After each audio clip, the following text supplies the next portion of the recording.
there's one very powerful anti-inflammatory food that is going to surprise you.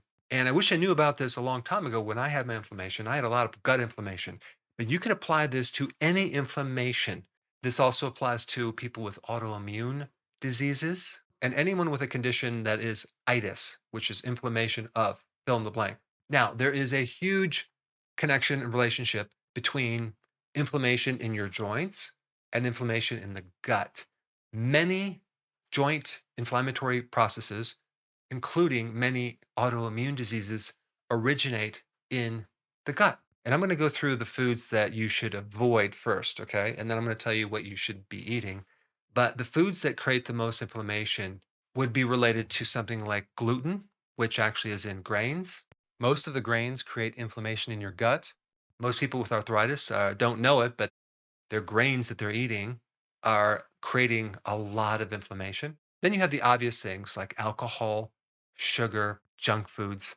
Another name for junk foods would be ultra processed foods. Did you realize that 83% of all the calories in the grocery store are ultra processed foods? And we wonder why our digestive system is so messed up. Now, we also have corn. Okay, corn is very inflammatory.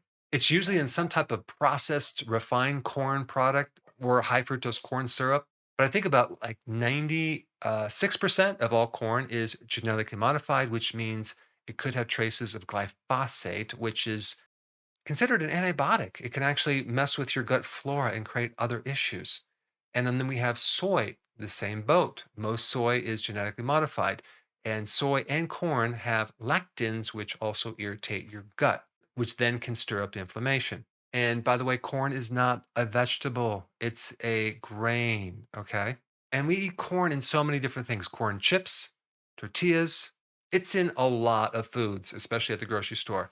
And it's not in a whole form, it's in some type of refined form.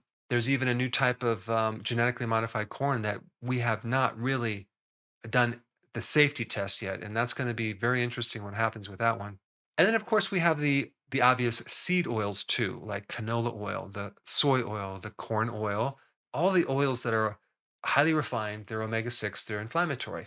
We also have the A1 milk proteins. Okay. You always want to get A2. A very safe way to avoid the A1 is to have like milk products from either goats or sheep, as in sheep or goat cheese or sheep or goat kefir. Both of those products are fermented and they have additional benefits. And both of them are the A2 type protein.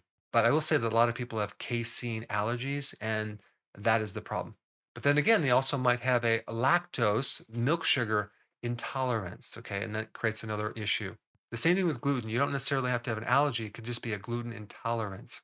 And then we have just fiber in general, not to mention all the new functional fibers that they're coming out with, like the soluble corn fiber or the tapioca fiber, all these different fiber products that are supposedly going to be good for you, but they create more bloating and inflammation. If you have inflammation wherever it is, and if it's especially in the gut, you need to avoid fiber.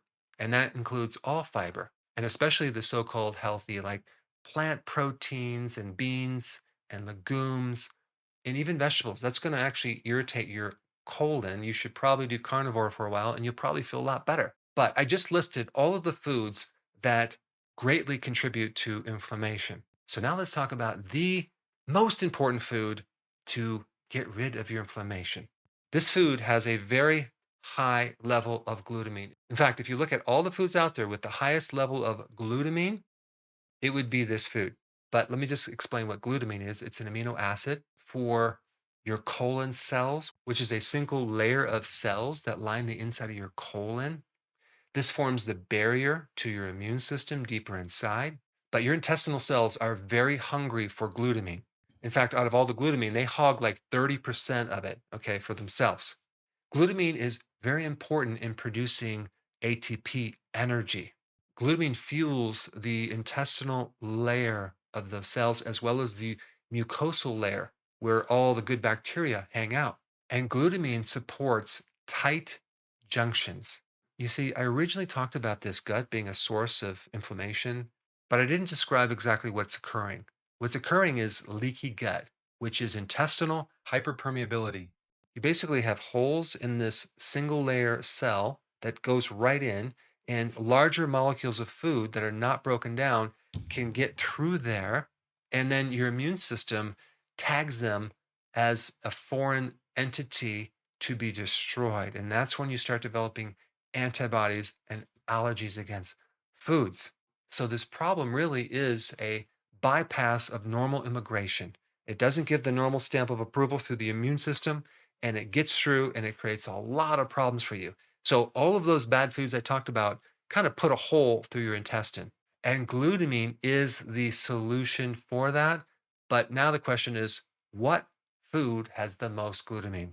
And the answer is meat, specifically beef, the thing that they're trying to get rid of right now. They're trying to get rid of cows because of just some ridiculous reason, but beef gives you a super healing protein, glutamine, that can greatly support your gut and other types of inflammatory conditions, whether you have an autoimmune or some other type of non autoimmune joint problem or whatever.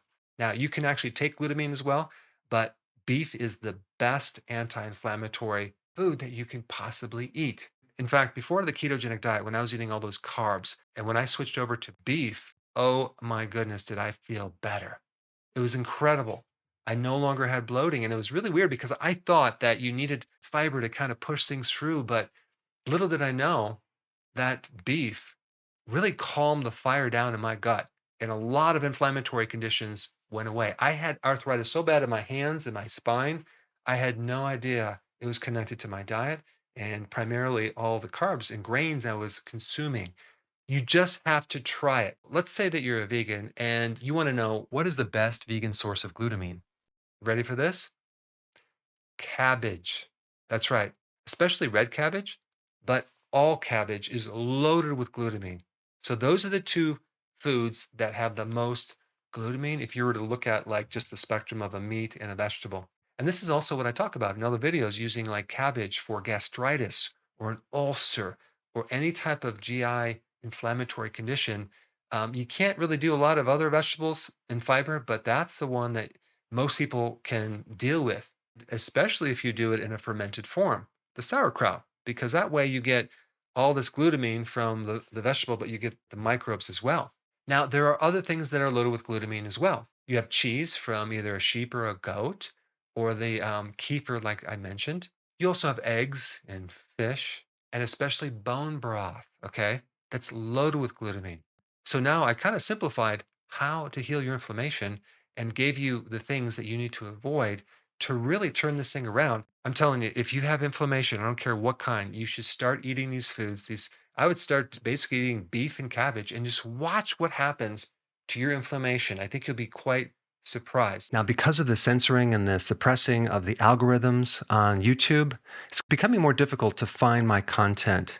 And there's a lot of content that I cannot put on YouTube, unfortunately. So, to make sure you have full access of all my information, go to drberg.com and subscribe to my newsletter by clicking the link down below in the description. I will see you on the other side. Now, if you have not seen my video on sauerkraut, you should check it out. I put it up right here. It's actually very interesting.